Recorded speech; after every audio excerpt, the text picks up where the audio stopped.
আমি মাঝখানে 7 মাসের একটা বন্ধুত্ব করছি, তখনও তার সাথে তার যোগাযোগ ছিল।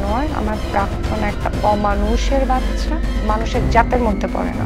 ছোট পর্দার অভিনেত্রী অহনা রহমান বহু সাক্ষাৎকারে নিজের প্রেম জীবন নিয়ে নানা তিক্ত অভিজ্ঞতা শেয়ার করেছেন। একবার নিজের প্রাক্তন সম্পর্কে বলতে গিয়ে অহনা বলেছিলেন, আমার প্রাক্তন একটা জানোয়ার, একটা ভয়ঙ্কর লেভেলের অমানুষ। ওকে দেখার পর অন্য মানুষের ওপর থেকে আমার বিশ্বাস উঠে গেছে। এই সাক্ষাৎকারের ভিডিওটি সামাজিক মাধ্যমে ভাইরাল হলে সেই পোস্টের মন্তব্য ঘরে অভিনেত্রী সহকর্মী শামীম হাসান সরকারের কথা উল্লেখ করেন অনেকেই। সেখানেই অভিনেতা জানান তিনি সেই ব্যক্তি নন। অহনা যাকে নিয়ে কথা বলছেন শামীম তাকে চেনেন বলেও জানান। এখন দেখেন ওই প্রাক্তন জানোয়ারটা আসলে আমি না ভাই। সেই সময় মন্তব্যের ঘরে শামীম হাসান সরকার লেখেন, সবাই কমেন্টে জিজ্ঞেস করে সেই প্রাক্তন আমি কিনা। সবাই পুরো অনুষ্ঠান না দেখে আমাকে বিচার করলে হবে না। সে যেই প্রাক্তনের কথা বলে তাকে আমিও চিনি, আমিও তার নাম বলবো না, কিন্তু সেই ব্যক্তি আমি না, এটা সবার জানা দরকার।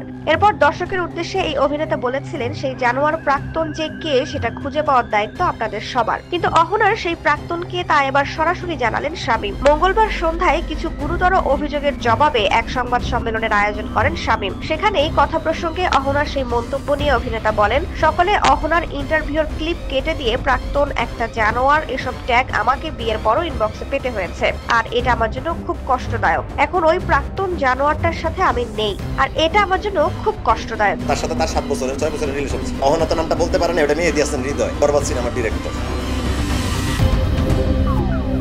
সেই প্রাক্তনের পরিচয় জানিয়ে শামীম বলেন, অহনা তো নামটা বলতে পারেনি, ওটা মেহেদী হাসান হৃদয়, বরবাদ সিনেমার ডিরেক্টর। তার সঙ্গে 6 থেকে 7 বছরের রিলেশন ছিল। আমি মাঝে অহনার সঙ্গে বন্ধুত্ব করেছি, সে সময়ও তার মেহেদীর সঙ্গে সম্পর্ক ছিল। আমার এ কারণেই ওর সাথে সম্পর্ক টেকেনি।